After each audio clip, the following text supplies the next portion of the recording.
What exactly is testimony? Well, if you're like me, the first time you heard the phrase, you thought it had to do with a courtroom, something that happens in courtrooms that witnesses provide to a jury to make a decision. Well, that's one use of the word testimony. And if you thought that was what I was going to talk about, you'd think I'm a lawyer. And what do lawyers have to do, if anything, with humility? Well, I'm not a lawyer. I'm a philosopher. And in particular, I'm an epistemologist. Epistemology is the branch of philosophy that asks, what is knowledge, and investigates the very nature of knowledge. So there are three fundamental kinds of knowledge. Abilities, knowing how to do something. Acquaintance, or knowing who or what something is. And knowing facts, propositional knowledge. The main area of inquiry for the branch of epistemology has been factual knowledge.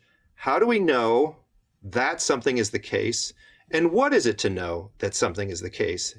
So what is factual or propositional knowledge? Well, firstly, to know a fact or a proposition, you've got to believe it. If you don't have a belief, a view, an opinion on the topic, then you're not in a position to know the fact. You're just not even thinking about it. So you've got to at least think about that fact, where your thought, your belief could be true, it could be false. That's what gets you into the ballpark for knowledge. But in addition, your belief has got to be true. That is, your opinion or your view on the world has got to be accurate or correct. Because if it's mistaken, well, clearly you don't know. If you think the movie starts at 7 p.m., that's your view on the facts, and you show up and the movie started at 6:30, you were simply mistaken. You didn't know the time the movie started. So you've got to have an opinion, and that opinion, that belief or view, has got to be true. Your mind must match the reality in order for you to have knowledge. But it can't be just a lucky guess either. So sometimes we just guess. We think, well, most movies start at 7, I think. So I think the movie starts at 7. And you show up at 7, and that's the time it starts.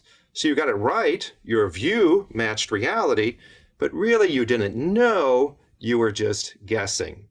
So to know, you've got to have a view that matches reality, that is based on evidence or reasons. You must have a good ground to form your belief. And when you do, ordinarily we think you know. So knowledge is at least a belief that's true and that in addition is justified or based on evidence. So when I think about knowledge, I'm often thinking about the kinds of evidence that we possess that support our reasons for believing that something is true. There are all sorts of different kinds of evidence, and in particular, testimony is one of those, and so that's why I'm here to talk about testimony today. Testimony. Now remember I said testimony is what you would expect to find in the courtroom, where a witness says, I saw so-and-so commit the horrible deed. That's evidence to the jury. But that's just one form of testimony. That's testimony in a particular context. When philosophers talk about testimony, they actually mean something much broader than a kind of evidence in a courtroom. They mean learning anything whatsoever from another person telling you that it's the case. So I was born in California. You now know something about me. You didn't perceive my birth. I didn't perceive my birth. I certainly don't remember it. And I couldn't have perceived that it was in California, even though I could have perceived it. It was something I was later told by my parents.